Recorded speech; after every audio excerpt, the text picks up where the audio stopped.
Hello and welcome to Twist List. Today we are looking at 10 heroic women warriors who fought against tyranny. History and pop culture have given us hundreds, if not thousands, of stories involving damsels in distress. Only occasionally do we hear of figures such as Mulan and Boudicca who show the strength and prowess of women on the battlefield.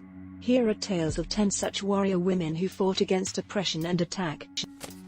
Number 6 on the list is the Born Pakandolma. This young woman received the name Annie Pakan after becoming a Buddhist nun. The name roughly translates to Nun Big Courage, and never has a name been more apt. From 1958 to 1960, Nun Big Courage led 600 resistance fighters against the forces of Communist China. These common folk of the mountains and hills rode out on horseback against Chinese tanks. Her leadership against the odds earned her the nickname the Tibetan Joan of Arc. Annie Pakan was captured in 1960. Where thousands of Tibetans were executed due to their superstitious beliefs. Pakan spent 21 years in prison, enduring humiliation and torture from her captors. She was later asked how she kept her strength through several days of being hung by her wrists, months in solitary confinement, or years in leg irons. The brave nun said that her wish to see the Dalai Lama kept her alive. She was released in 1981. She then traveled the world, telling small gatherings of the tragic plight of her people. Once her book Sorrow Mountain was published, her story spread far and wide. Annie Pakan lived in exile from 1988 until her death in 2002. The people of Tibet still struggle against Chinese subjugation.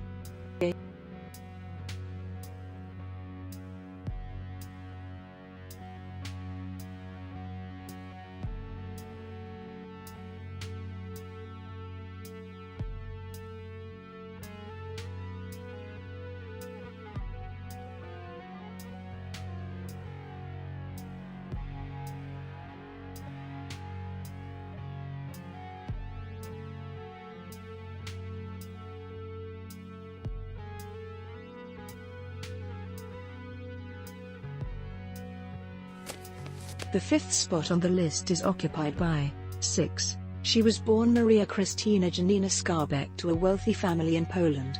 Her life was said to have been quite uneventful. Her only known achievement was being the runner-up in a beauty contest held in 1930. When the Second World War broke out years later, however, she was in South Africa with her husband, a diplomat. She immediately headed to London and demanded that she join the war effort as a spy. She adopted the name Christine Granville and set out for war-torn Poland, by skiing over the Carpathian Mountains. Officially, she was to bring British propaganda to occupied cities. Unofficially, she wanted to save her Jewish mother. Granville ferried messages and people during the early years of the war with her companion, and alleged lover, a one-legged Pole named Andrzej Kurski. A plane once strafed her, and she narrowly dodged death. Once, she was captured by the Gestapo. She immediately bit her tongue and told her captors that she had tuberculosis, scaring the men into releasing her. In 1944, Granville saved her fellow agent and new lover, Francis Comerch, by claiming to be Field Marshal Montgomery's niece, threatening there would be executioners with harsher light punishment. This was one of several dalliances during the war. One spurned lover threatened to shoot himself in the genitals but ended up missing and shooting his foot instead. Granville's whirlwind romances came to an abrupt halt, however, when a stalker named Dennis Muldowney fatally stabbed her on July 15, 1952.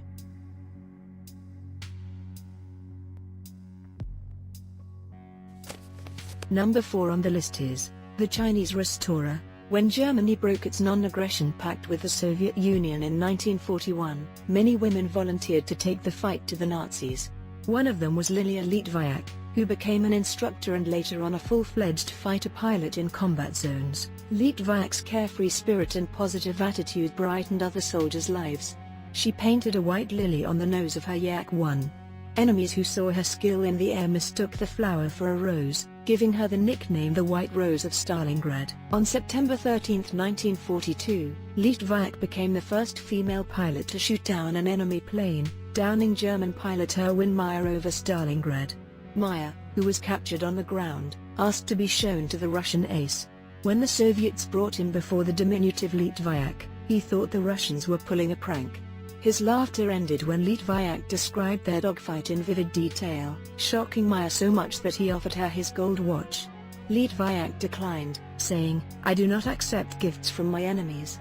She went on to rack up more victories, 12 on her own and 4 shared among other pilots. Litvak's disappearance on August 1, 1943 became the subject of debate among historians. Her plane, in the Great Indian Mutiny of 1857, was spotted by Germans. Thousands of men fought to preserve their traditions. Her plane was shot down, but the wreck and her handful of women also participated. Some claimed that she survived the crash, became a POW, wife of the Rajah of Jhansi. In 1960, died in 1853 to have been the British sought to annex Jhansi, declaring that her adopted son was not Mikhail Gorbachev. In late 1857, title Lakshmi by Soviet men's clothing and led an army. She was determined to resist the British, declaring, "Main Jhansi nahi dungi. I will not give Jhansi." Her army and additional troops captured the city of Gwalior in 1858. On June 17 of that year, British forces recaptured Gwalior, and Lakshmi Bai fell in battle while rallying her beleaguered forces. One story says that the Rani, dressed in a cavalry officer's uniform, was wounded by gunfire and later on was cut down. Long vilified by the British, who considered her a Jezebel, Lakshmi Bai would become one of the most enduring symbols of Indian resistance to British rule. One of her contemporaries was Begum Hazrat Mahal, a concubine of the King of Oudh. The kingdom's annexation by the British East India Company led Hazrat Mahal to denounce the foreigners inciting the populace. She led troops in battlefield various hill tribes, seated on a war elephant. Followers of a guru decades later, historians referred to her as the Lakshmi Bai of their position. The Mughals proclaimed that any man who renounced being a Sikh could pass freely. 40 signed the Badeva, a document saying they were no longer Sikhs nor followers of the Guru. When Mai Bhargo learned of this incident, she rode forth to challenge the deserters, shaming and chastising them for their cowardice. The 40 men admitted their fault, riding back with Mai Bhargo to aid the Guru. In the Battle of Muktsar the following year, Mai Bhargo led the 40 Sikhs in battle against 1,000 Mughal soldiers. Combat was fierce, but she prevailed, saving the Guru's life. Unfortunately, the Sikhs later all died. Guru Gobind Singh got hold of the Badeva, and he immediately tore the document and forgave the men's transgressions. They became known as the Charli Mukht, the 40 who attained salvation. Mai Bhargo remained with the Guru, his companion and bodyguard dressed in male attire, until he died in 1708. A century later, another Sikh warrior woman left her mark on history.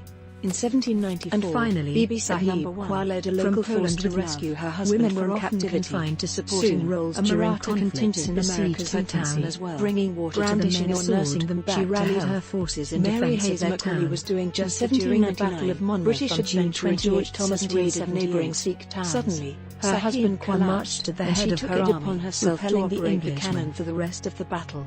Though her identity and even existence is very much disputed, the legend of Molly Pitcher became an enduring folktale. Similarly, Margaret Corbin's husband fell while defending Fort Washington on November 16, 1776. Corbin took his place among the gun crew, blasting British troops until her arm was nearly severed by grape shot. Corbin was discharged after the war, becoming the first woman to receive a pension from Congress for her services during the Revolution. During the Civil War, hundreds of women, whose names are now lost in history, volunteered as part of both Union and Confederate forces. Women passed the physical, which was not as thorough as one might think, bound their breasts, wore loose clothing, and rubbed dirt on their faces to look like scrappy boys.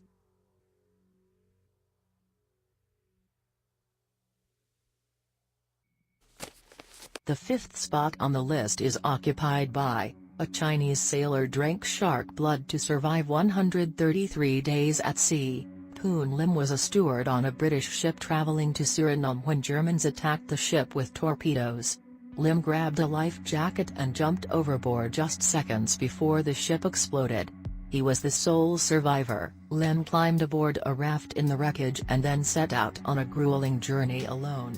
After the rations on the raft were gone, Lim became so desperate for water and food that he actually tried to lure sharks to him. At one point, he killed a bird with a knife he'd fashioned from a biscuit tin.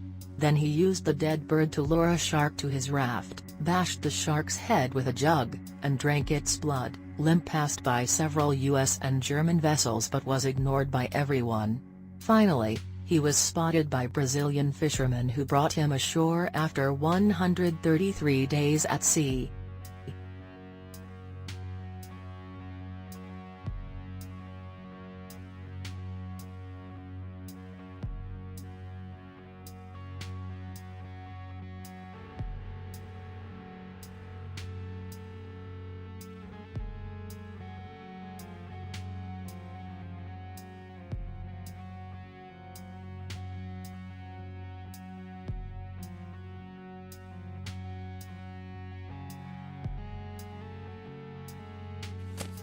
At number 4 on the list is, prisoners escaped from a Soviet camp and walked 6,400 kilometers, 4,000 mi, to India. Slavomir Rovich spent 2 years in Siberia as a prisoner of war.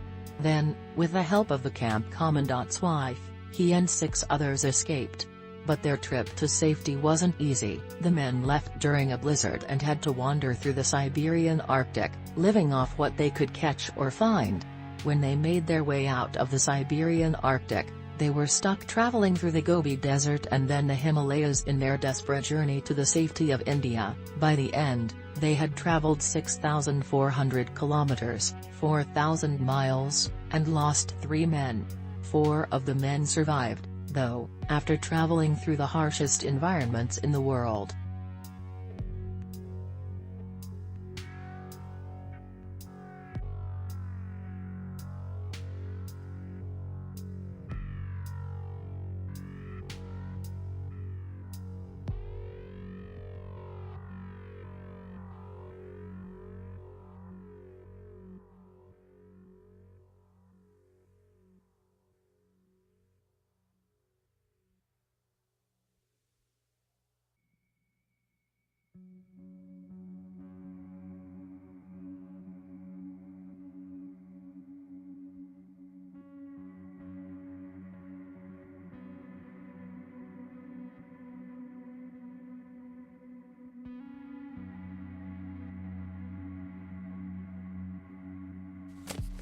At the 3rd place we have, an American prisoner of war stole a Nazi plane and flew it to Holland. When Bob Hoover was trapped as a German prisoner near the end of the war, he saw an opportunity to escape.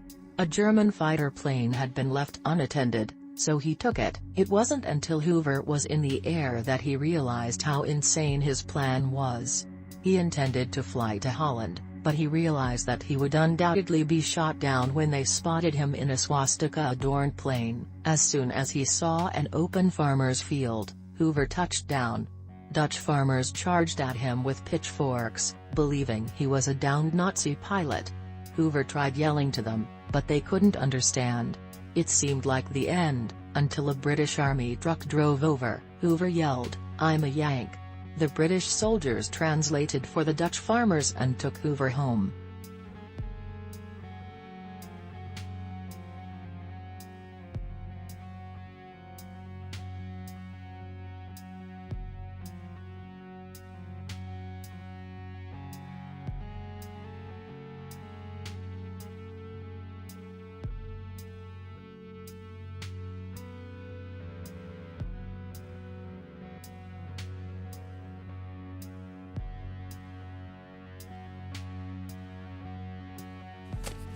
At the 2nd spot is, a soldier spent 9 weeks traveling through snow with 1 foot exposed. As Jan Balsrud's ship was attacked by Germans, he and his crew realized that they couldn't win. Hoping for nothing more than a few more enemy casualties, the men lit a fuse, jumped overboard, and let their ship explode. Balsrud swam to shore and watched as his crew was rounded up by German soldiers. When they came for him, though, he shot 2 of them dead. Then he fled through the snow. Balsrud was wet, missing a boot, and trapped in frozen lands. For 9 weeks, he traveled through the cold. His bare foot froze, and he had to cut off his own toe to stop the spread of gangrene. He was hit by an avalanche and buried under snow for 4 days. Still, he dug through the snow and made his way to a group of villagers, who carried him to safety on a stretcher. Jan Balsrud survived.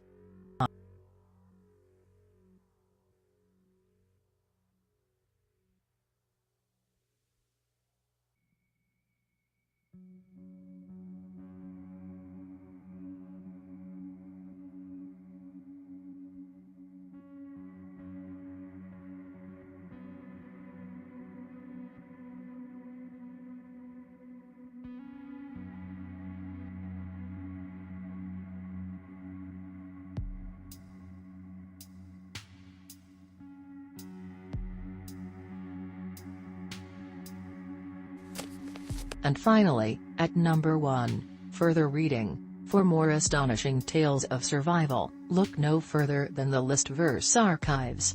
10 epic tales of survival against all odds. 10 freak accidents people somehow survived, pictured. 10 astonishing desert survival tales. 10 off-the-wall survival tricks and tools. 10 people who survived against nature.